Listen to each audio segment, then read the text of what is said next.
Hey guys, gonna try something new today. No intro. Tell me if you guys like it down in the comments. You read the title. Let's get right into the video. All right. So, in talking about how much of a disaster the Yase tribe is, I think the first thing that we have to do is go back to the start of the season in the first episode. And so we get introduced to the tribes, yellow, blue, and green. And we're immediately shown that blue and green are very much superior to the yellow tribe. Now, Luvu is kind of shown as more superior, and the only reason that Luvu doesn't win the boat challenge, that starts off the season at the marooning is because they forgot to unanchor their boat. Besides that, Luvu would have also dominated that challenge along with the other two challenges that we've seen in this season so far. And so for us, we've been told that it's Luvu and then Ua below them, and then Yase below them, below both of those tribes by a mile. Yase had trouble finding the paddles in the boat. In fact, they never did find any of the paddles in the boat, and it really showed their just lack of skill for the game. As far as like the physical part of the game, they were just complete klutzes right off the bat. We get back to camp and we start to learn that we have some real big characters on our hands. So for the guys, we have Abraham, David, and Xander, and for the females, we have Tiffany, Liana, and Evie. So immediately, the two guys go off and do the sweat challenge, which is a challenge where the two guys have to go back and forth from the water to these two buckets and fill the buckets up in 4 hours because they had lost that first challenge. They immediately form a bond. Liana and Evie then form a bond as well, causing kind of like these two bonds to form, and then from there, Eric seems to want Eric seems to want Tiffany out. And the girls now side with Tiffany, and it leaves David and Xander in a spot where they can either side with Eric and cause a tie, or go with the girls and vote out Eric. And that's what the guys end up doing is David and Xander vote out Abraham, causing it now to be 3 girls, 2 guys. And throughout this episode, we definitely see Evie as the ringleader of this tribe. She seems to be taking a bunch of control over this tribe, and she definitely comes out like looking from the best player from this tribe. I think she ended up as number 2 on my power rankings, and trust me, she's definitely not dropping for my power rankings coming up on Saturday. So the effect of Abraham leaving is definitely a loss of tribe strength. Now, the reason that Abraham had gone home was, one, he didn't make the bonds that he needed to, but also he was preaching tribe strength, and because the 3 women knew that would eventually come to their demise. Specifically, Tiffany would have came to her demise on that vote if Abraham had gotten his way, and Evie and Liana had saw that as, well, if Tiffany goes, then I'm going to go next. And so they had then decided to vote out Abraham. And so now they're left with a lot less tribe strength. And then episode 2, things only get worse. So at the start of episode 2, we immediately see Evie with David and Xander. So at this point, it's now Evie, Liana, Tiffany, and then David and Xander, and it's the guys versus the girls, kind of. But at the start of the episode, we see Evie with David and Xander, and at first I'm like, wait, what? Did the alliances switch up? Did they have an alliance that we weren't shown in the first episode? And so we're shown like Evie, like talking with the guys. Okay, like do you want Tiffany out next? Do you want this person out next? And the guys are very convinced that it's them 3 as the strong majority on their tribe. But then Evie races back to Liana and Tiffany and tells them all about their conversations and how the guys think that it's going to be Tiffany coming up. And now we get a confessional from Evie saying, well, actually, the guys have no idea, but I'm actually with the girls like 100%, and I personally want Xander out. That's what she says. Now, later in the episode, we get, I believe, Xander finding what's called the Beware advantage, which is really a disadvantage, in which I'm going to do a video on tomorrow about how broken it is. But I'll briefly to talk about it here. The advantage is that Xander has to give up his entire, or no, he has to. There's no choice. As soon as he opened the advantage, he now loses his vote until the other 2 tribes find this same advantage. But the positive is that once all 3 tribes find the advantage, that advantage turns into an idol for all 3 of the people who are in possession of the advantage on all beaches. And you may be asking how they could communicate in this. It's because that they have specific phrases that they have to say that are very awkward at challenges. And if all three of them say it, then they all know, and then all of the idols get activated after that. Now, Xander goes back and tells David and Evie this. he tells them that they now have to wait until the other two tribes find their advantages for this to turn to an idol. He has also told the entire tribe that he has an extra vote. And now at this point, David and Evie, or at least from what Xander thinks, are scrambling to say, okay, how can we make sure that the two girls don't overtake David and Xander and Evie alliance, like the quote unquote power three. But then we see, of course, Evie go right back to the girls and tell them everything. Now she doesn't tell them like the whole part about the thing, but she tries to paraphrase as much as she can and remembers much as she can about what the real disadvantage said. And Tiffany is kind of confused about this, but she kind of just goes along with it. So now, not only is it so before it was the three girls versus the two guys with Evie making the guys think that she's on their side, but it's also now the one guy vote because now Xander doesn't have a vote versus the three girls, and the three girls also know about all of the guys' plans and Xander's advantages and disadvantages because of Evie playing kind of like a double agent, in which the girls I believe don't know that she's playing a double agent and that they honestly just thought that she got like inside intel or whatever. So then they go to tribal, and Evie obviously sides with the girls, like she's been saying the whole time. But before they go to tribal, Tiffany freaks out. She's like, "Oh no, oh no, oh no! Like I'm the decoy vote.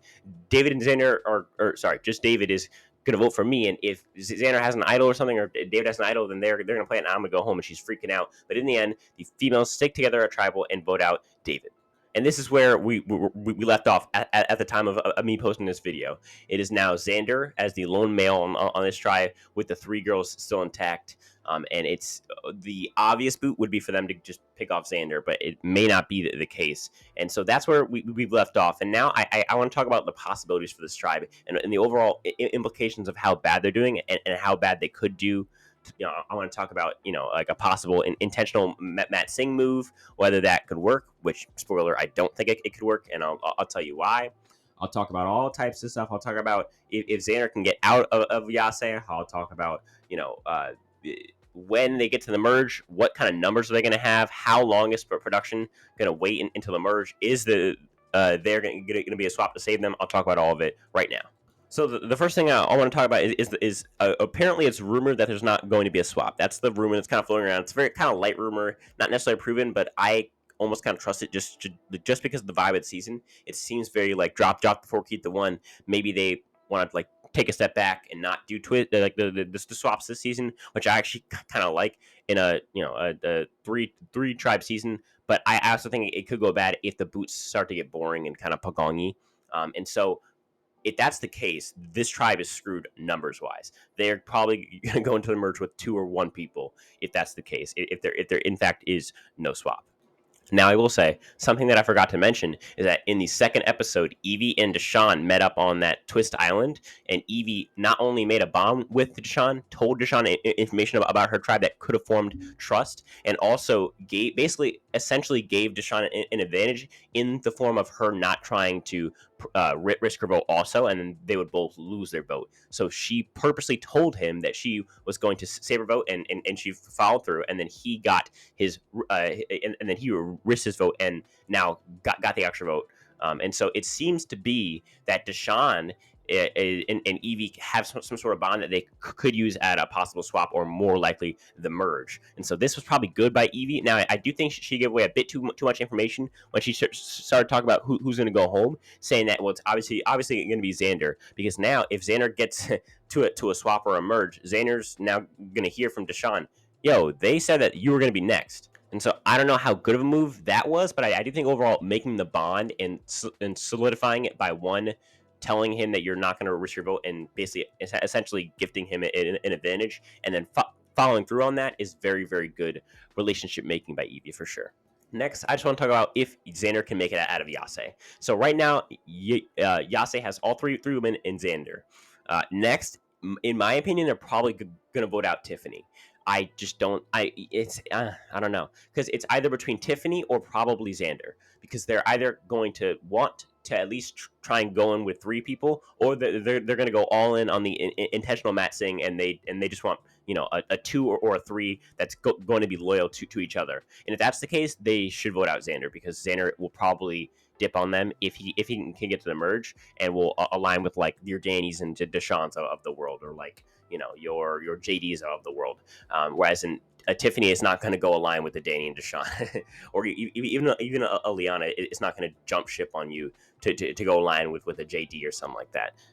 But my overall verdict on whether or not Xander can get out of Yase is a no. I think they're going to go for Xander either next or the vote after that, which I feel like they are going to be doing several votes before they get to the merge, especially if there's no swap. But even if there's a swap after maybe the fourth vote or the fourth person goes, which would be after next episode, I still think Xander has a really good shot of going before they merge or even swap. Next, I want to talk about something that kind of popped into my head, and I actually had a real good thought on it, which is in a possibility of an intentional mat sing.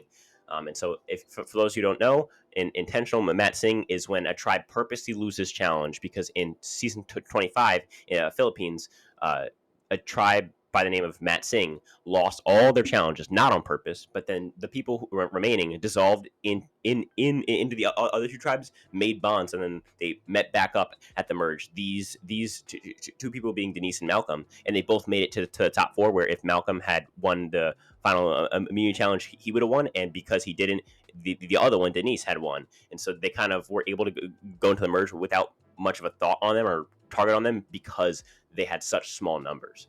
And so from there on, it kind of became a thought, like, what if we just lost challenges on purpose? Because we're already losing. We might as well just go in with such like low numbers that no one's going to see us as a threat at all.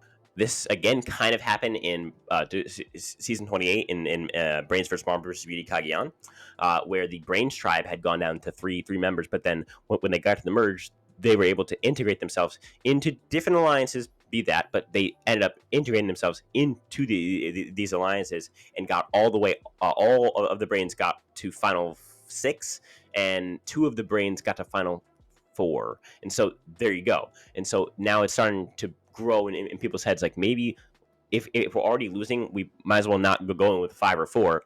Let's just go in with 3 or 2 or even 1. Now to why mat singing probably doesn't work. So you think of the tribes that have dwindled down to lower numbers and then merged. Like recently, I think of the Hustlers and Heroes vs. Healers vs. Hustlers, and with is it the Manu tribe in Survivor Edge of Extinction, the tribe that has like David and Kelly and Lauren, those people, those two tribes both went to the merge and were able to weasel themselves in for a little bit, but eventually they couldn't have the bonds because there were just less of them, and the tribe who had some people but didn't put targets on themselves then took them out. So they were used by some people, but then kind of spit out after. Specifically, the Hustlers, where the Hustlers were looking like Denise and Malcolm from Philippines when they weaseled themselves in with the heroes to get all of the healers. But then, as soon as most of the healers were gone, then the heroes turned on the Hustlers and voted out most of them, leaving all the heroes to have the real chance at winning, in Ben and Christy being the two people who had the biggest shot at winning, coming from the hero tribe. And so I think overall that is the perfect example of why mat sing isn't necessarily good nowadays, because of the fact that people are getting smarter and people have seen these seasons where the small groups of people get to the end, your full 4-4s and your Tocantins 3, and then your mat sing tribe and your Brains tribe and things like that, where these small groups of people kind of fly under the radar and then end up kind of overtaking and infiltrating their way into these alliances and winning the game or getting very far. And so now people are smarter and kind of they've almost gone back to the old way of taking out the smaller people. And obviously it's usually not Pagongings, but in the end, the people like the tribes that are very, very small and end up getting picked off either sooner or later. And in the end, it's honestly not a very, very good strategy anymore, in my personal opinion. All right, so I'm just going to play out the rest of the tribe in my personal opinion. So I think from here, Xander, Liana, Tiffany, and Evie. I think from here, we're looking at Evie in full control. Xander doesn't even have a vote. And so in order for Xander to stay safe, not only would Evie have to flip with Xander, but so would Liana to vote out Tiffany, which I think could happen. But I think I'm just guessing that they're going to go all in, especially because of Evie's words in episode 2, where she says that we're all already losing, and also her wantingness to blindside him in the last episode. So I think she's going to follow through on that probably and vote out Xander. And then from there, I do think that the two girls will stick together and vote out Tiffany. And then from there, I think they're either going to have them do a fire making challenge, which if that were the case, I think Evie probably wins because she's more developed as a character overall. And if that's the case, they probably merge after that, with the Luva tribe having 6, Uwa tribe having 5, and the one person from Yase being Evie. And if that's the case, I think that's a pretty interesting situation. Or if they don't make them do the fire challenge, and then it's just Evie and Liana probably dissolve into the other two tribes where they have one more tribal. And it's probably like and then the two tribes will compete in a challenge, and then the loser will vote somebody off, and then they'll go in with the same amount of numbers, but instead it's just 2 tribes. So it'll be what, like either 6-5 or 7-4 or something like that. And so I feel like there's some pretty interesting scenarios, but overall I think that Tiffany and Xander, if they lose 2 more immunity challenges, will be the ones going home, barring any crazy twists or circumstances. All right, y'all. So tomorrow's vid is going to be on the Beware Advantage and how broken or unfair it is, because I think it's both. And I'm going to break down all of the past disadvantages in Jamal's disadvantage and Tony's disadvantages, how they individually dealt with them, and how Xander can possibly deal with it, or how Xander has no chance, depending on what I think. You'll just have to watch tomorrow to see. It should be coming out at 5:30 or 6 or 7 or whatever I feel like. And overall, guys, thank you for the continuous support on the channel. You guys already know, I say it every video, we're a family, and we'll continue to grow all the way past 1,000 subs. We're half the way there. Get me to the other half the way there soon. And again, thank you guys for continuously liking, subbing, but most importantly, turning on that notification bell. It means so much. And please continue to support me. If that's it, I will talk to you guys later.